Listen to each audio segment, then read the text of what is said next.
ప్రభువునందు ప్రియులైన సహోదరి సహోదరులారా, ప్రభువును రక్షకుడునయున్న యేసుక్రీస్తు వారి శుభనామంలో అందరికీ వందనాలు. ఈనాటి లేఖన ధ్యానంలో కొలసీలకు రాసినటువంటి పత్రిక 2వ అధ్యాయం 2వ వచనం. నేనెంతగా పోరాడుచున్నానో మీరు తెలుసుకొని కోరుచున్నాను. వారు ప్రేమయందు అతకబడి సంపూర్ణ గ్రహింపు యొక్క సకలైశ్వర్యము కలిగిన వారై దేవుని మర్మమయున్న క్రీస్తును స్పష్టంగా తెలుసుకున్నవారై తమ హృదయాలలో ఆదరణ పొందవలనని వారి కొరకు పోరాడుచున్నాను. బుద్ధి జ్ఞాన సర్వ సంపదలు క్రీస్తు యేసునందు గుప్తమయ్యున్నవి. ఎవడైనను చక్కని మాటల చేత మిమ్మను మోసపరచుకుంటున్నట్లు ఈ సంగతి చెప్పుచున్నాను. ప్రార్థన చేసుకుందాం. ప్రేమ కలిగిన కృపామయుడైన మా తండ్రి, మహోన్నతుడా, మహాదేవుడా, స్తోత్రాలు. నీ శ్రేష్టమైన సంగతులను నాయన గ్రహించగలిగినట్లు మా మనస్సును తెరవమని యేసుక్రీస్తు వారి యొక్క నామములో అడిగి వేడుకొనుచున్నాము తండ్రి, ఆమెన్. ప్రభునందు ప్రేమైన వారిలారా, ఈ మాటలు అపోస్తలుడైన పౌలు గారు కొలసీ ప్రాంతంలో ఉన్న విశ్వాసులతో మాట్లాడుతున్న సందర్భం. అక్కడ జరిగిన సందర్భం, యేసుక్రీస్తుని నమ్ముకుని విశ్వసించి అడుగులు వేయుచున్న సందర్భాలలో పక్క నుంచి వచ్చిన కొందరు వారి విశ్వాసాన్ని కలవరపరిచారు. కొందరు యేసుక్రీస్తుని గురించిన కొన్ని భిన్నాభిప్రాయములు రహస్యముగా బోధించి వారిని కలవరపరిచారు. కలవరానికి గురైన వారు యేసును గూర్చి సందేహాత్మకంలో పడ్డారు. అయితే ఇక్కడ పౌలు గారు చెబుతున్న మాట, మీరు దేవుని మర్మమయున్న క్రీస్తును స్పష్టంగా తెలుసుకోండి. ఇది ఆనాటి కొలసీ సంఘము యొక్క సమస్య కాదు, నేటి ప్రపంచవ్యాప్తంగా ఉన్నటువంటి సమస్య.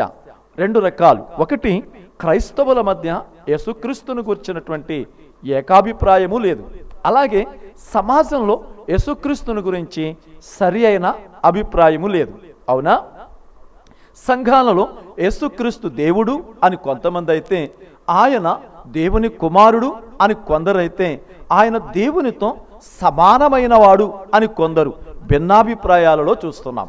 అలాగే సమాజంలో అసలు మధ్యలో వచ్చాడు ఆయన దేవుడేంటి అంటున్న వ్యక్తులను కూడా మనం చూస్తున్నాం. ఇన్ని పరిస్థితుల మధ్య సువార్త సాగిపోతూ ఉంది. కానీ ఈ రోజున దేవుని లేఖనాన్ని వింటున్న ప్రేమైన వారులారా, మీ జీవితాలలో యేసుక్రీస్తుని గురించిన స్పష్టమైన అభిప్రాయం, స్పష్టమైన నిర్ణయం, స్పష్టమైనటువంటి స్థిరత్వాన్ని కలిగి ఉన్నప్పుడే క్రీస్తు వలన ఆదరణైనను ఆనందమైనను. ఎందుకంటారా? యాకోబు రాసిన పత్రిక 1వ అధ్యాయం 6-7 వచనాల్లో ఇలా చెప్పాడు, సందేహించువాడు గాలి చేత రేపబడు ఎగురి సముద్రపు తరంగము వల్లే ఉన్నాడు. అట్టి మనుషుడు దిమనుష్కుడై తన సమస్త మార్గములయందు అస్థిరుడు. ఈ రోజున చాలామంది బైబిల్ చేతిలో ఉన్న భయం లేని బతుకులేగా. చాలామంది సంఘ సభ్యులైన సంఘంలో సహకారులుగా లేరుగా. చాలామంది సంఘ కార్యక్రమాలకు వస్తున్న కార్యక్రమాలు చేసేవారుగా లేరుగా. కారణం ఏంటో తెలుసా? వీళ్ళ జీవితాలలో క్రీస్తుని కూర్చున్నటువంటి స్పష్టత లేదు. అయితే ఈరోజు ఆయన ఎవరు అనే మాటని చాలా స్పష్టంగా కొన్ని మాటలు ఆలోచన చేద్దాం. అపోస్తలుడైన పౌలు గారు కొలసీలకు రాస్తున్న పత్రికలో 1వ అధ్యాయం 16వ వచనం, ఆకాశమందున్నవి భూమి యందున్నవి, దృశ్యమైనవి అదృశ్యమైనవి, సింహాసనములైనను ప్రభుత్వములైనను అధికారములైనను సర్వమును ఆయనను బట్టి సృజింపబడెను. సర్వము ఆయన ద్వారా ఆయనను బట్టి సృజింపబడెను. ఈ మాటలు మాట్లాడుతున్నప్పుడు యేసుక్రీస్తుని గురించి పౌలను చెబుతున్న సాక్ష్యం సృష్టికర్త. అంటే ఆయన లేకుండా కలిగి ఉన్నది ఏదియు కలగలేదు అని యోహాను గారు చెబితే, ఇప్పుడు పౌలన్న మాట్లాడుతున్న మాట, సమస్తము ఆయన ద్వారా ఆయనను బట్టి కలిగెను.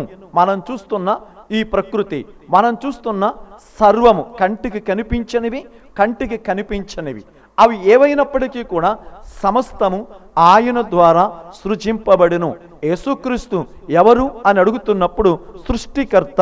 ఈ మాటని యిర్మీయా భక్తుడు మాట్లాడుతూ 27వ అధ్యాయం 5వ వచనం, అధిక బలము చేతను చాచిన బాహువు చేతను భూమి మీద నరులను జంతువులను నేనే సృజించి.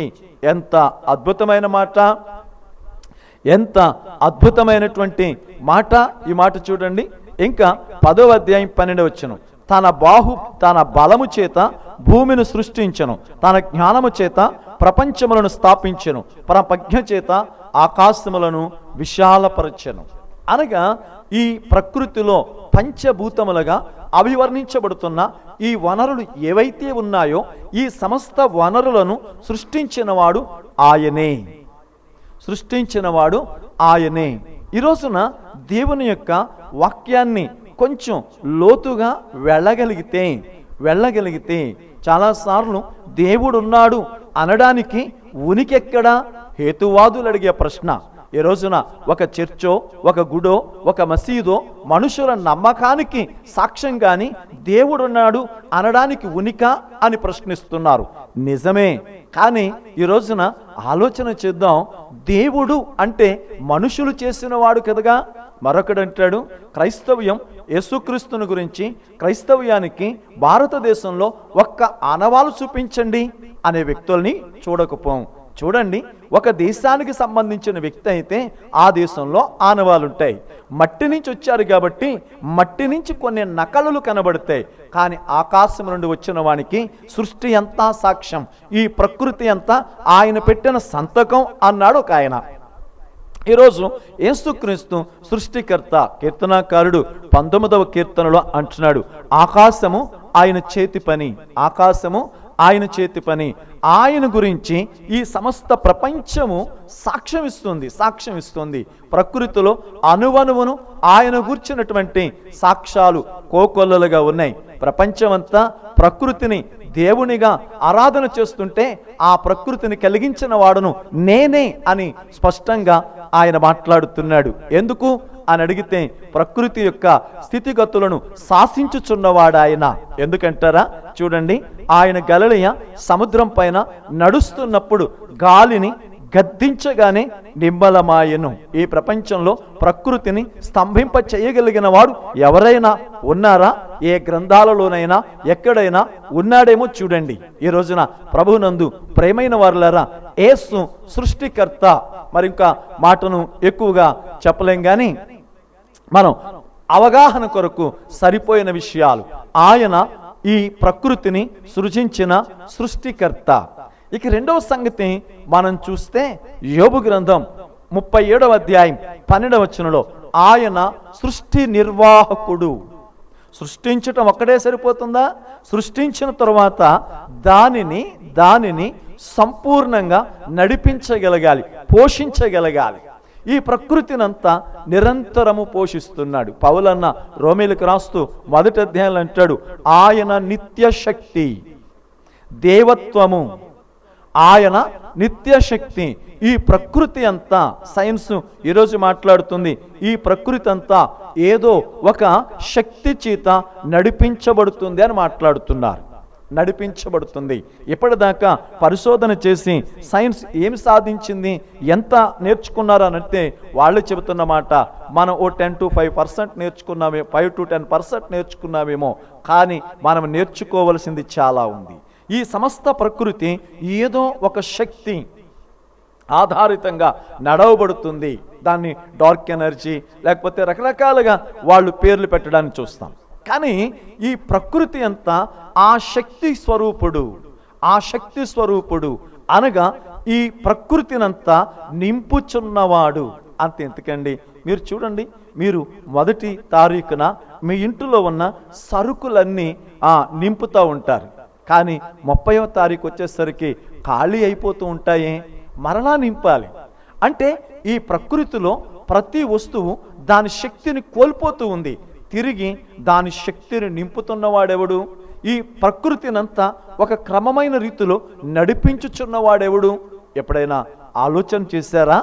ఆ నింపుచున్నవాడు యేసుక్రీస్తు. చూడండి, ఆ మాట ఎంత స్పష్టంగా దేవుని లేఖనం మాట్లాడుతుందో.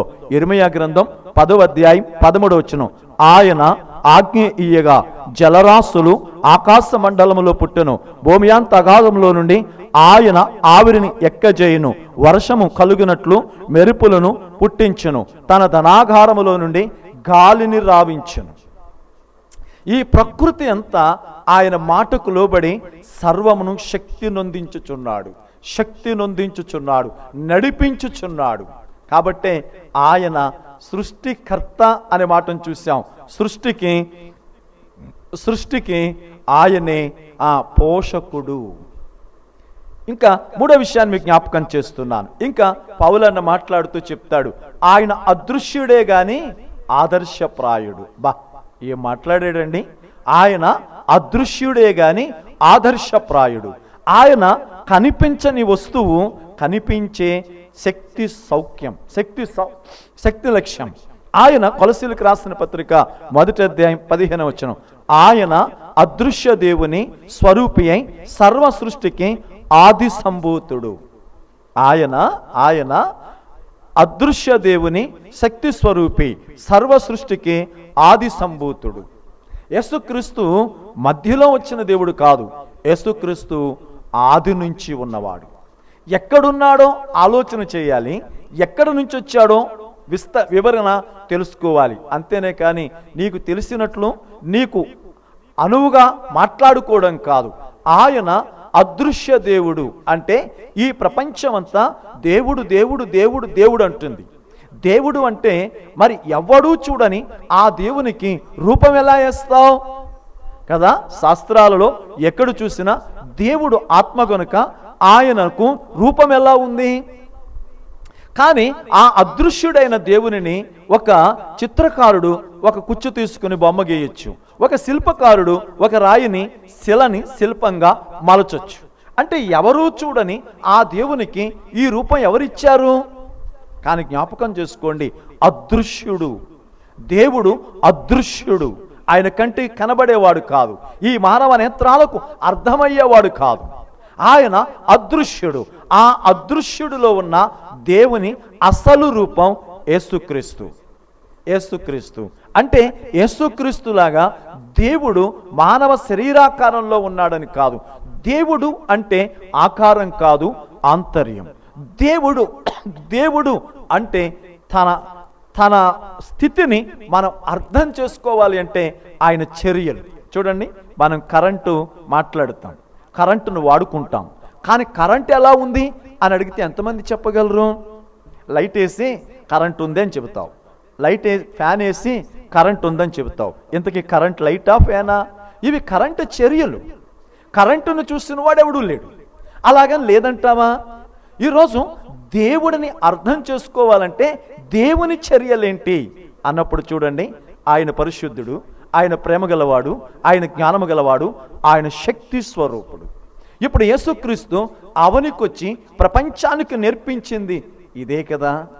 ఆయన ప్రజల మధ్య దేవుడు అంటే ఎలా ఉంటాడు, దేవుడు అంటే ఎత్తైన ఆకారం కాదు, దేవుడు అంటే చేతులు మలిచిన విగ్రహం కాదు, దేవుడు అంటే మనుష్యులను నిర్మించిన నిర్మాణకుడు, దేవుడు అంటే మనుష్యులను ఆదరించే ప్రేమ, దేవుడు అంటే మనుషులపై చూపించిన కృప. అంటే దేవుడు అంటే ఆ వ్యక్తిత్వాలను అవనకు పరిచయం చేశాడు. కాబట్టి యేసుక్రీస్తు ఎవరు అన్నప్పుడు అదృశ్య దేవుని అసలు స్వరూపం. ఇప్పుడు చూడండి, ఆయన సృష్టికర్త, ఆయన ఈ సృష్టి పోషకుడు, ఆయనే అదృశ్య దేవుని అసలు స్వరూపం. ఆ పరమాత్ముడు నిన్ను ప్రేమించి నీ పాపములకు ప్రాయశ్చిత్తం చేయడానికై నిన్ను పరిశుద్ధునిగా చేర్చి పరమునకు చేర్చడానికి నీ కొరకు బలి అయ్యాడు. అంటే నిన్నెంత ప్రేమించాడో ఒక్కసారి ఆలోచించు. నీ జీవితంలో క్షణికమైన ఆశలకు లోబడి హద్దులు దాటి అపవిత్రుడివై అగ్నికి అడుగుడు దూరాన్న నిలిచినప్పుడు, సృష్టి ఎంత స్నేహితులైన వారు సహితం నీలో ఉన్న పాపాన్ని బట్టి అసహించుకుని పక్కన పెట్టినప్పుడు ఆ పరమాత్ముడు మాత్రమే నిన్ను ప్రేమించి దరికి చేరాడు. ఆలోచించు, నిన్ను ప్రేమించిన వానికి మతాన్ని అంటగడతావు, నిన్ను ప్రేమించిన వానికి కులాన్ని అంటగడతావు, నిన్ను ప్రేమించిన వానికి దేశీయతను అంటగడతావు. ఏం మాట్లాడుతున్నావు? ఆయన దేవుడు, ఆయన అమరత్వము నుంచి వచ్చాడు. ఆయన ఉనికికి ప్రకృతి సాక్షి, ఆయన ఉనికికి ఈ పంచభూతములు సాక్షి, ఆయన ఉనికికి ఈ సమస్త ప్రపంచం సాక్షి. కనుకనే జ్ఞాపకం చేసుకో, ఆయన అర్థమైతే జీవితం నెమ్మదిగా ఉంటుంది, ఆదరణ కలుగుతుంది. ప్రేమ నమ్మకం కలిగిన మా తండ్రి, మహోన్నతుడా, నీ కొందనాలు. నీ పాదాల దగ్గర స్తుతులు చెల్లిస్తున్నాం నాయన. ఈ మాటల చేత మమ్మల్ని బలపరచమని యేసుక్రీస్తు వారి యొక్క నామంలో అడిగి వేడుకొనుచున్నాము తండ్రి. ఆమేన్.